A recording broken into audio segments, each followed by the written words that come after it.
Well, hey, Lori. I'm Denese Kelley, and just briefly wanted to let you know, in general, what I do in theater with theater and film now.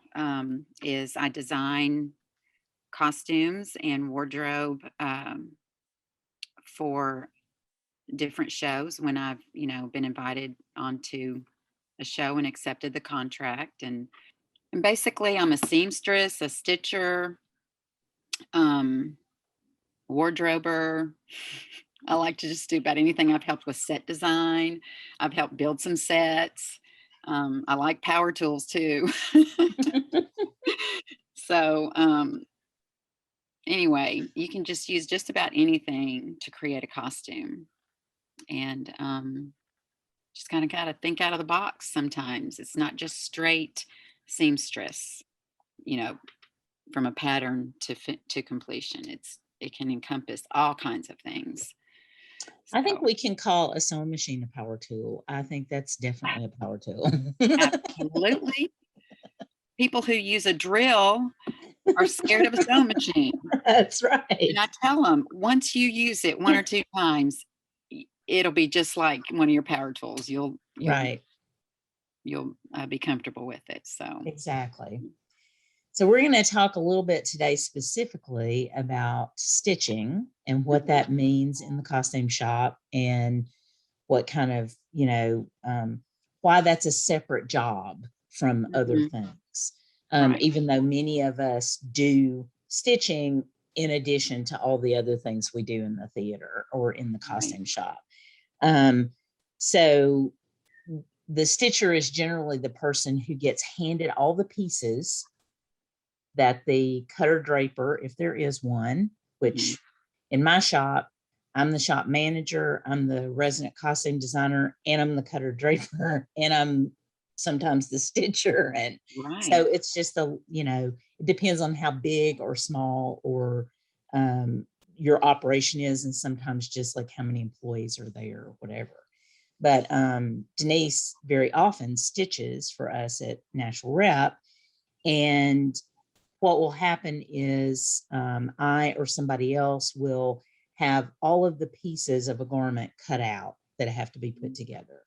And it's the stitcher's job then to put it all together, sew it, do all the trimming, the hems, anything that has to be done to get the garment into, like from flat pieces to a three-dimensional garment that will go on the actor. And there are different stages of that too, because you may Mhm. just put something together, just the basic seam so it can be tried on and fit. And then the second step would be like, okay, here are the alterations. And then stitchers also do alterations. So if we have a costume that, like you said, we're remaking or something like that, or maybe we need to take in the sides, or maybe we need to lower the hem or make the hem shorter, those are things that stitchers would take care of after fittings with actors. Right. Um, so what are some of the challenges that you face when you're stitching? Well, I don't know that I'd call them challenges. Um, I always love to come in and whatever is going on, I'll learn something new, and that's always Mhm. great to add to your knowledge base going forward. So I love the challenges where that's concerned, like when I Mhm. came in to help on the Christmas show and Mhm. I'd never used that industrial machine before. Mhm. And I learned how to use it, you Now know. it's in your back pocket. Yeah, Yes, absolutely. ma'am. And so, which is that machine is very good to use for the wool Mhm. material that I was working with. So challenges would be keeping my work schedule busy. You know, Mhm. it's because it's freelance. So Mhm. keeping my work schedule full is my main challenge as a stitcher. Just making sure my name is on the list, Mhm. be called in and retouching base with people, which I'm doing Right. now because theater is reopening after being closed. So, Right. Right. so keeping in touch with the theaters and Mhm. letting them know your availability, and then juggling that kind of a schedule because it's not consistent, you know. Right, right. And Just and theater tends to be such a, like, I say seasonal, it's not really seasonal, but it's seasonal in the sense of theaters do certain shows during their season, and mhm, so stitching happens in certain points before those shows open, right? Because we're making the clothes before the mhm, shows open. So it's sometimes not, like you said, a continuous thing. And at the rep, we do hire in all of our stitchers as freelancers, which means that they are considered part-time, yeah, so you're not there all the time. And I think that's a good thing for students to know is that, working freelance in any industry, because lots of people are gig workers or freelancers. exactly. But in the theater, we use a lot of freelance people to Mhm, stitch, to be stagehands, wardrobe, um, mhm. because we're a smaller regional theater and we just don't have those positions full time. And what are some of the rewards? Oh my goodness. I could talk about that all day. I love working with you. I love Oh, thank going you. in and working at MTSU with Trish Clark. Mhm. Um, and I've worked at Nashville Children's Theater with Allery over there. And so just working with y'all, I know I'm going to benefit because it's like, free education in a lot of ways. If I am learning new things, you know what I'm saying? Right, right. Yeah. And so, and working in that environment where, Mhm.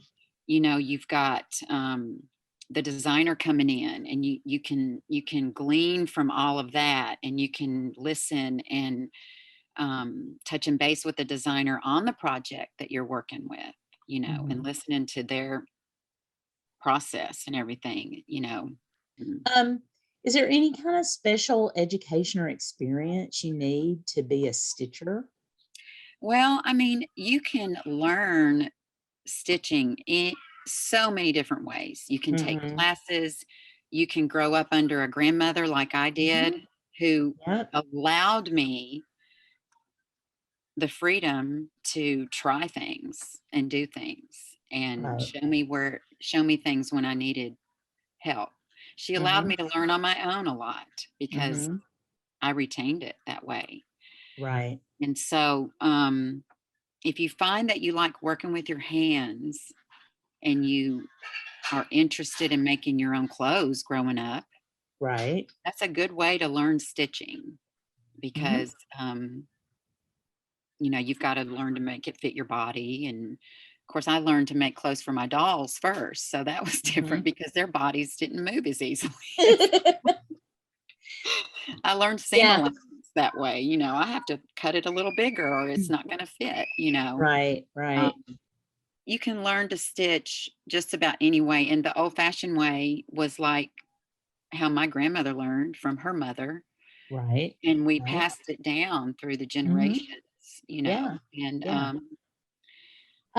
So what kind of characteristics do you think a person that is stitching in a costume shop, like what kind of things would you think they need to have, like, or what kind of student do you think would be interested in doing this kind of work?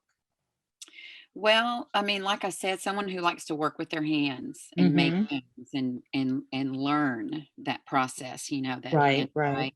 loving to work with other people, collaborating with Mhm. other people, listening to other people's ideas and incorporating them into, your ideas to Right, make one big beautiful thing, right. um, and also be able to communicate to who you hand something off to exactly Mhm. what is needed, Right, you right. know, communication skills, which, sometimes Good I point. struggle. Yeah, I'll just yeah. fly through something and they're looking at me like, "What?" So I have to slow down and Right. or even me listening to you and what you want.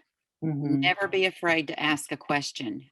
Never, ever, ever be afraid to ask a question because even if for me, if I've answered something a few times and I'm asked again, it's important to answer those Mhm. questions because you know, it's a lot of stuff to keep up with in your mind. So, Right, right. Where can students learn more? What would you encourage them to do if they're really interested in pursuing this, finding out more about well, you mentioned earlier it? Excuse me. volunteering. That's a great way to find out, if this is a fit for you or Sure. and then of course, internet, Hmm. you have the internet now, you can research just about anything that you want to know about and talking to people that you know that work in theater. And I would talk to actors Absolutely. and the designers and the production team, just kind of ask some questions. We definitely, encourage people who are interested, students, you know, give the rep a call and ask if there's somebody that you could shadow for a day and Yes, see what they do or whatever. And so, yeah, I think that's great advice is, because we all love what we do and we love to talk about it. And so we're all about, you know, explaining to people what we're doing or letting them come along for the ride and, so they can learn more. Thank you so much, Denise. This is going to be you're really welcome. informative for the students. I appreciate it. You're welcome. I was so glad to do it.